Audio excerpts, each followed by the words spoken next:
Caroline Romer, Louisiana Association of Public Charter Schools. We've got Patrick Dobard with New Schools for New Orleans, and then next is Devontae Lewis with Louisiana Budget Project.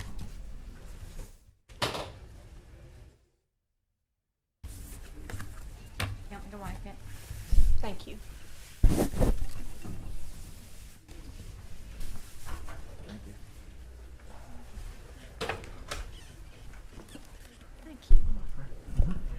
Good afternoon. I'm Caroline Romer. I'm the Executive Director of the Louisiana Charter School Association. Thank you for today's conversation. It's nice to be here with my friend Patrick Dobard. We've been in crime together for a long time on education, so it's nice to be at the table on this bill. So charter schools fight fiercely around two key things that we hold very dear: choice and autonomy. Autonomy meaning the ability to make decisions as close to kids in our classrooms as possible.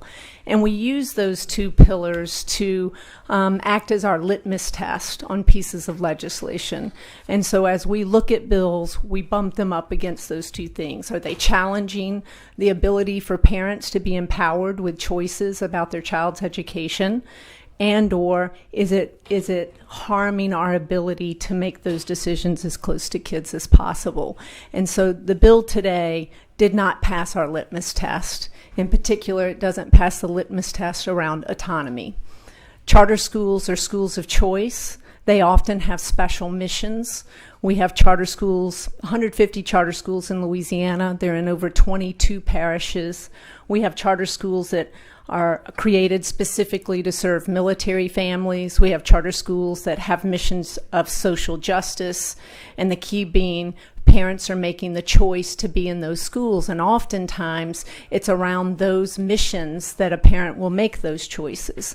And so this bill today would take away the ability for schools, in our opinion, to have those special missions, to have those conversations, and to make those decisions as close to children as possible. It was mentioned earlier that higher ed would be taken out of the bill because it's questionable if you have the constitutional right, I guess, to make decisions on higher ed. We feel the same about the K-12 classroom. Constitutionally, Bessie is the entity making decisions around curriculum, standards, and those sorts of things. So for those reasons, our schools, who rarely agree on anything, one of my biggest challenges in running the association is finding consensus. It's very difficult to do, but we had overwhelming consensus that this bill would not allow our educators to, again, make decisions as close to their classrooms as possible, for our schools to set their culture and their learning environments for their students. So for that reason, we're opposed to this bill today and would ask that you defer it. Thank you. Mr. Acting Chairman, Patrick Dobart. I'm the CEO of New Schools for New Orleans. First, to the whole committee, just want to thank you all for your continued efforts to improve education across the state of Louisiana. I always say that this work is complex, it's nuanced, and it's hard. And I think today, just looking at this legislation as well as hearing the opinions of several people, that those words ring true. I have the privilege today, though, to come and speak on behalf of New Orleans K-12 education leaders to share our collective opposition to House Bill 564. You should have received the email on yesterday that has been signed by the New Orleans School District, NOLA Public Schools, multiple statewide education advocacy support groups, and 36 New Orleans charter organizations serving over 42,000 children in New Orleans. This bill, which provides relative to training with respect to certain concepts related to race and sex in elementary and secondary education, including charter schools and post-secondary institutions, we believe that this would be critically detrimental to our schools, our systems, and our students.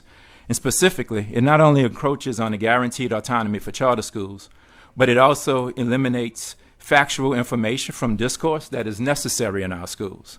And I want to remind you, on June 29, 2020, this committee heard House Resolution 55 by Representative Duplessis. And that resolution would have had Bessie to establish a task force. As Representative Duplessis put it, he said he wanted to ask a question of education leaders. What are we teaching our children as it relates to race in America, and what impact does it have on public education? And Representative Duplessis went on to say, he stated his deep underlying intent was to, quote, advance as a state, end quote. And we do not believe this measure will promote our advancement, but rather set us back as a state dramatically. And at this meeting, Chairman Garofalo, you stated, and I quote, you said, quote, "I heard a really lot of good things today, and I am very encouraged by that," end quote. And you also shared that after the close of the meeting, that after Representative Duplessis shared that you and Representative Wright and Representative Hilferty, you all gave your word that you would work on a resolution on this issue going forward and a possible study. And then at the closing, your final words, Mr. Chairman, you said on the matter was this, and you said, quote, "There are other ways to accomplish this, maybe better ways," end quote. And to our surprise and our collective disappointment, the next thing we actually have on this matter is this bill, which does the opposite of what was really intended through Representative Duplessis for this committee last summer. So on behalf of the New Orleans education community, we stand opposed to this and any legislation that infringes significantly on the guaranteed operational autonomy that charter schools have under state law. And in New Orleans, leaders have greater control over the management of the school and its pedagogical direction. And in exchange, they are held accountable for their results.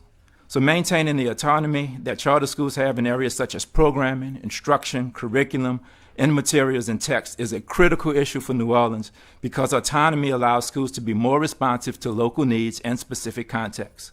So we oppose HB 564 because it would explicitly remove the rights of school leaders to make local decisions that best meet the needs of their constituencies, and it would set a dangerous precedent for future encroachment of these rights.